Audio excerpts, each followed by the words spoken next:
Interactivo. ¿Cómo estamos? Bien, muy bien. Muchísimas gracias nuevamente por la invitación. Bueno, muy contenta por poder hacer conocer esta ciencia que es maravillosa. Bueno, hablemos de eso entonces. ¿Es difícil, es complicado? ¿Qué puede decir nuestra letra? En algún momento hablamos del dibujo, pero la letra dice mucho más de lo que podríamos decir nosotros.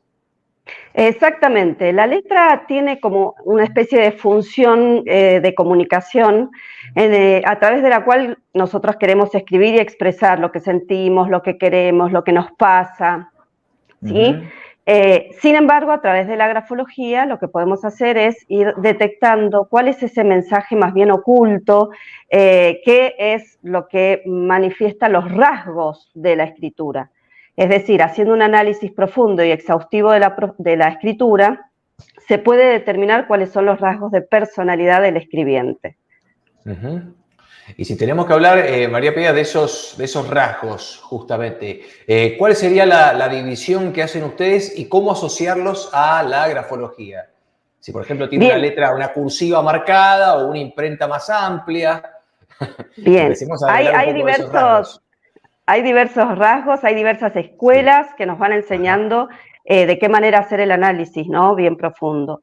Una de las escuelas de estudio de la grafología es la escuela francesa, ¿sí? Que nos permite identificar mediante el análisis de 8 géneros distintos o de 8 leyes distintas cuál es efectivamente los rasgos, ¿no? Específicos de personalidad. Cada una de estas leyes enseña o muestra una de las partes de la personalidad.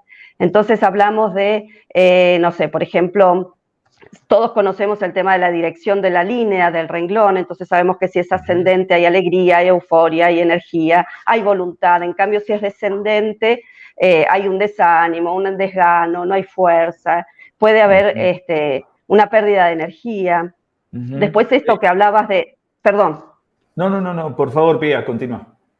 No, yo decía, esto de la escritura más ligada, que es la escritura que está toda juntita, toda unida, que nos habla de una persona más sociable, más extrovertida. En cambio, aquella escritura que es más desligada, que sería la imprenta separada, una de otra, una letra de otra, nos va a mostrar una persona más individualista, una persona más independiente, una persona más introvertida. Entonces, cada gesto, y después obviamente hay que unir el combo completo, nos va a dar pautas de cómo es esta persona que estamos analizando a través de la escritura. Claro, Pía, hay gente que hace mucho que no escribe, que no agarra una virome, y en algunos casos se ha dado que, por ejemplo, después de tanto tiempo de no escribir, de pronto decimos, qué letra espantosa que tengo. Estos cambios grandes, ¿no? De una persona que escribe todos los días a una persona que hace mucho que no escribe, ¿les modifica el análisis a ustedes los grafólogos o una letra siempre tiene características por más que se deforme, si es que cabe el término? La letra siempre tiene características. Sí podemos tener en cuenta este hecho particular de que la persona a lo mejor ha perdido como el entrenamiento. Es como andar en bicicleta. De pronto, si dejamos de andar mucho tiempo, al principio a lo mejor nos cuesta un poquito, pero después vamos a recuperar, inmediatamente se recupera la práctica. Entonces, en la escritura es exactamente de la misma manera. Pero igualmente, por más que veamos estos rasgos que a lo mejor son como que se dificulta un poquito el movimiento, el trazo a lo mejor parece como más duro porque no hay práctica, de todas maneras los rasgos de personalidad van a seguir aflorando, van a seguir saliendo. Y lo bueno de esto es que existe una técnica que es la reeducación de la escritura, que es la que nos permite justamente volver a adquirir esta motricidad fina, que es la que quizás hemos perdido, pero también a través de este tratamiento del grafismo, lo que nosotros podemos hacer es lograr conductas positivas adecuadas. Esto se llama reeducación de la escritura o grafoterapia. Increíble que a través de la escritura podamos trabajar entonces en un aspecto de la personalidad de una persona. Exactamente. Exactamente, a través de... Sí. Y me parece un desafío, Pía, en un momento en el que estamos tan digitalizados, ¿no? Exactamente, justamente eso, el digitalizar, nos aleja. Fijémonos que nosotros, nuestra sociedad, estamos todos un poquito alejados. porque en realidad el hecho de escribir, el hecho de comunicarnos, hace que estemos, digamos, desde la parte psicológica, nos está mostrando una persona que realmente, digamos, expresa, manifiesta sus emociones, sus sentimientos, exterioriza. En cambio, la tecnología, la computadora, todo esto que ya en cierta forma estamos perdiendo ese contacto y esa comunicación con los demás.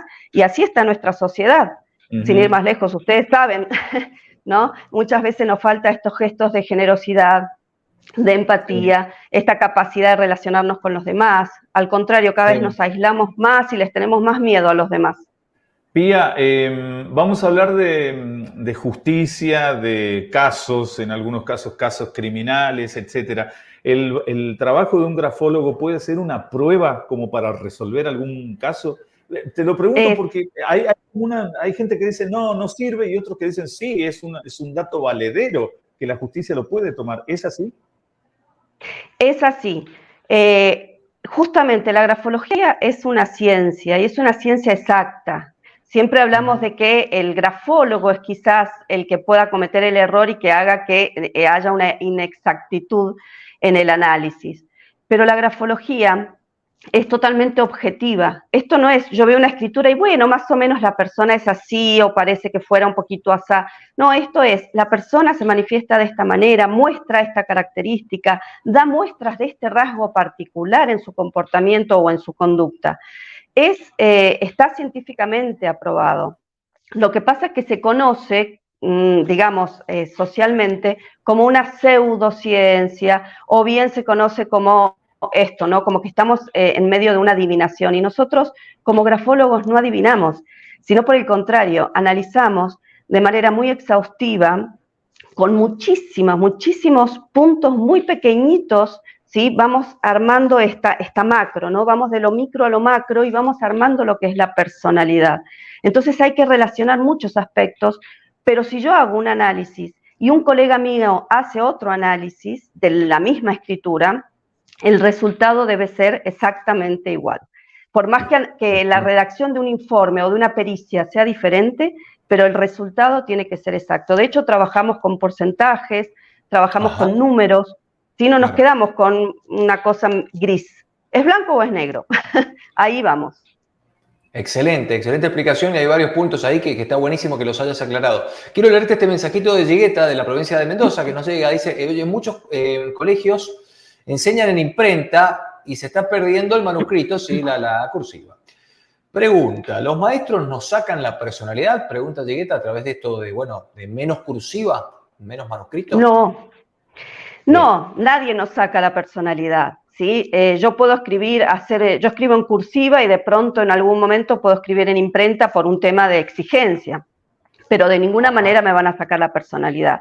¿Qué es lo importante acá de la cursiva y de la imprenta? La cursiva me permite socializar. La cursiva, cuando nosotros la enseñamos en una escuela primaria, le decimos al niño que las letras se toman de la mano, porque hay una que termina, la otra que tiene un trazo inicial, y se toman de la mano.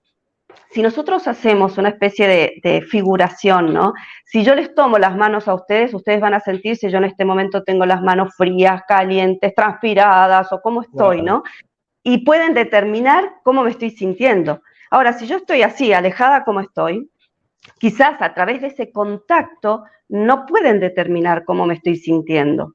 Lo mismo ocurre con la escritura. Cuando nos exigen, hay muchos maestros que exigen la imprenta porque dicen que es la única forma de entender. Pero ojalá los docentes, todos, de primaria, de secundaria, todos pudieran entender la importancia de la escritura, y lo que nos está diciendo la escritura cuando hay alguien que no puede escribir una escritura ligada, continua, como es la cursiva. Hay mucho de inconsciente en la escritura y en esa parte es donde los docentes nos damos cuenta qué les está pasando a nuestros alumnos y cómo ayudarlos desde ahí. Claro. Pía, mi última pregunta y nos vamos a meter en un tema que podría llevar el efecto de sonido. ¡Sarán! Hablemos de las firmas. Cuando una persona trata de copiar la firma de una persona, de otra persona, ustedes también pueden detectar cambios ahí, por más que uno se tome el trabajo de hacerlo tal cual. ¿Se puede ver la diferencia? Sí, sí, se ve la diferencia porque justamente los rasgos de análisis son la presión, el tamaño, el tipo de trazo, si es un trazo neto, si es un trazo más tembloroso. Se ve lo que más nos va a mostrar a los grafólogos si hay veracidad o falsedad en esa firma, se llaman microgestos, que son gestos, como la palabra lo indica, micro, muy pequeñitos, que nosotros tenemos como rasgo de personalidad y que no son imitables.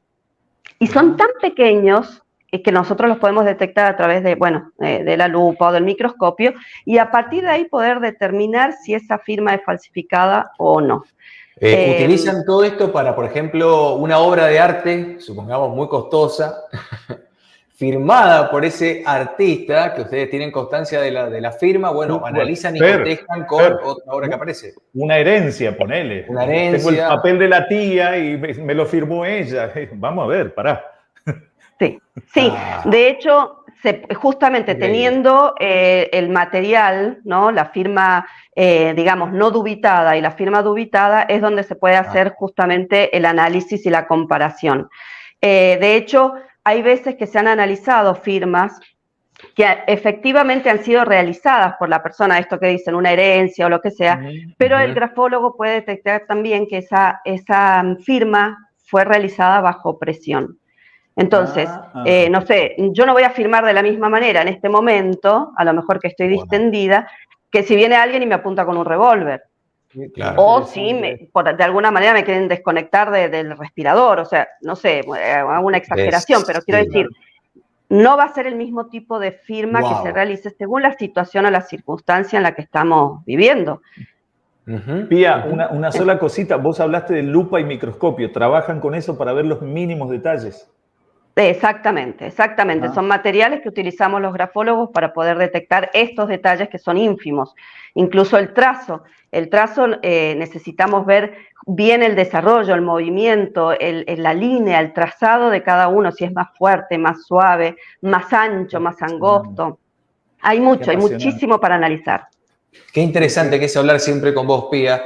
Es tremendo el mundo que hay detrás de la firma y cómo lo peritan ustedes. Está buenísimo que desgloses, que nos puedas contar todo lo que hay detrás, ¿no?, de este análisis.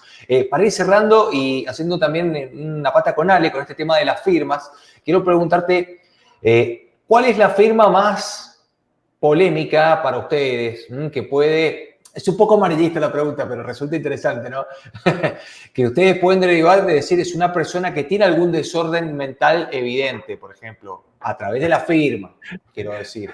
Es una firma despegada, una firma rara, son dos firmas. Claro, sin nombrar al protagonista. La firma de un asesino, por ejemplo. Si no, la firma de un asesino. Se me empiezan a aparecer personas y personajes acá mientras me vas preguntando y la verdad es que sí me tengo que cuidar. No. En realidad, en la firma, o sea, nosotros tenemos que ir viendo justamente este contexto completo, como les decía antes, ¿no?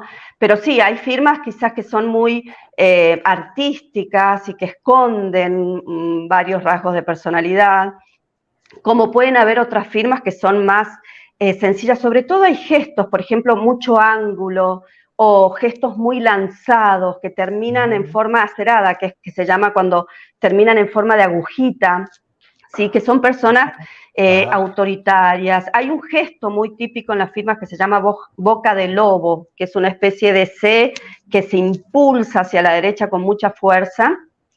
Y que habla de una persona una persona autoritaria, déspota, ¿no? Que no le preocupa absolutamente, no quiere a nadie, ¿no? Le importa solamente lo suyo y nada más. Pero bueno, digamos que en el conjunto de la firma, en todos los trazos que vamos viendo, más allá de las rúbricas, que son estos gestos puntuales de los que estoy hablando, ahí podemos determinar cómo es esa persona. Pero una persona que encima rasgos, que hace movimientos que son enmarañados, habla de confusión de ideas, confusión al momento de actuar. Entonces esa confusión, lógicamente, la va a llevar al plano específico y práctico, ¿no? Cuando sale a manifestarse. A la calle, por ejemplo. Claro. Qué hermosa nota. Yo estoy convencido de que más de uno va a ver esta nota, va a escuchar esta nota y le va a prender la curiosidad por ir a estudiar esto, o por lo menos abrirse un nuevo panorama. Pía, te agradecemos mucho, como siempre, un placer hablar con vos. Igualmente, muchísimas gracias a ustedes y estoy a disposición cuando quieran, porque hay muchísimo, muchísimo más para hablar. Mucho para hablar. Placer, genial, Pía. genial. Gracias. Entonces, Hasta la próxima. Pía Bendolini, grafoanalista y perito grafóloga. ¿Qué nos dice la letra? O sea, ¿qué le contamos al mundo cuando nosotros escribimos? Mucho análisis, microscopio y lupa para poder averiguar qué dice la letra más allá de la letra. La letra y la firma también al final. La firma también.